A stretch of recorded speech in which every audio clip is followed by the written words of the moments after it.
All right, chapter 47. The sun was up and Stanley's heart was still beating. There were 8 lizards in the hole with him. Each one had exactly 11 yellow spots. The warden had dark circles under her eyes from lack of sleep and lines across her forehead and face, which seemed exaggerated in this dark morning light.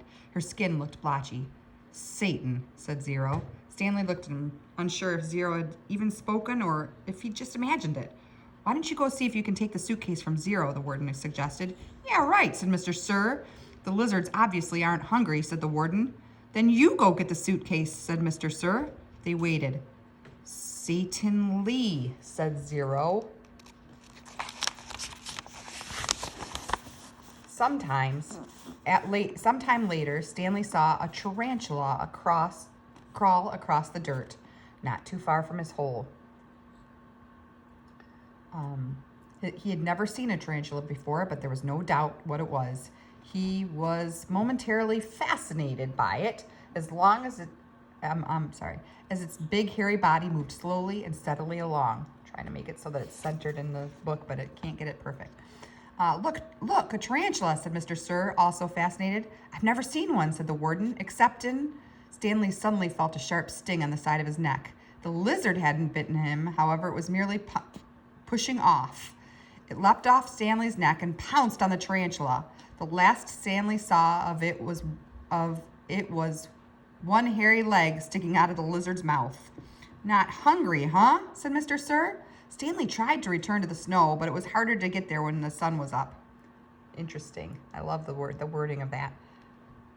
As the sun rose, the lizards moved lower in the hole, keeping him mainly in the shade. They were no longer on his head and shoulders, but had moved down to his stomach, legs, and feet. He couldn't see any lizards on Zero, but believed there were 2 between Zero's knees, shaded from the sun by the suitcase. How are you doing? Stanley asked quietly. He didn't whisper, but his voice was dry and raspy. My legs are numb, said Zero. I'm going to try to climb out of the hole, Stanley said. As he tried to pull himself up, using just his arms, he felt a claw dig into his ankle. He gently eased himself down. Is your last name your first name backwards? Zero asked. Stanley stared at him in amazement. Had he been working on that all night? He heard the sound of approaching cars. Mr. Sir and the warden heard it as well. You think it's them? Asked the warden. It ain't Girl Scouts selling cookies, said Mr. Sir. He heard the cars come to a stop and the doors open and shut. A little while later, he saw Mr. Pendanski and 2 strangers coming across the lake. One was a tall man in a business suit and cowboy hat. Let me try to move this way. The other was a short woman holding a briefcase. The woman had to take 3 steps for every 2 taken by the man. Stanley Yelnats, she called, moving out ahead of the others. I suggest you don't come any closer, said Mr. Sir. You can't stop me, she snapped, then took a second glance at him, wearing pajama pants and nothing else.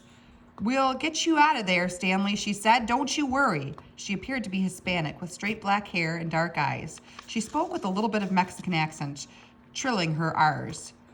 What in tarnation? The tall man exclaimed as he came up behind her. She turned on him. I'm telling you right now, if any harm comes to him, we will be filing charges not only against Mrs. Walker and Camp Green Lake, but the entire state of Texas as well. Child abuse, false imprisonment, torture.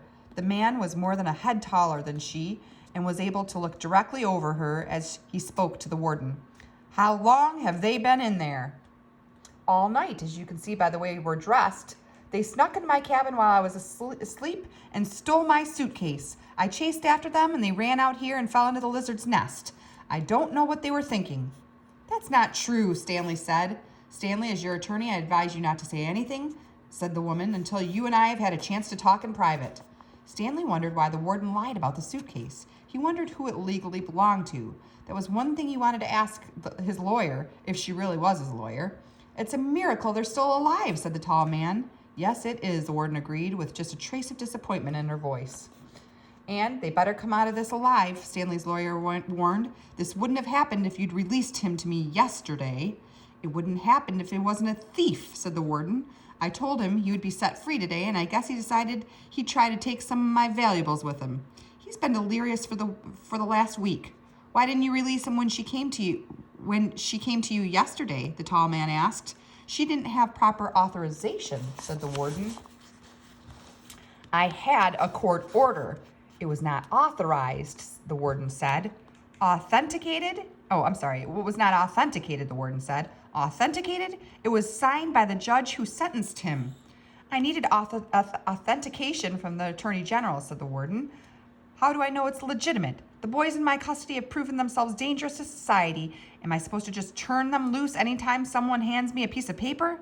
Yes, said the woman, if it's a court order. Stanley had been hospitalized for the last few days, the warden explained. He's been suffering from hallucinations and delirium, ranting and raving. He was in no condition to leave. The fact that he was trying to steal from me on the day before his release proves... Stanley tried to climb out of his hole, using mostly his arms so as not to disturb the lizards too much. As he pulled himself upward, the lizards moved downward, keeping out of the sun's direct rays. He swung his legs up and over, and the last of the lizards hopped off. Thank God, exclaimed the warden. She started toward him, then stopped. A lizard crawled out of his pocket and down his leg.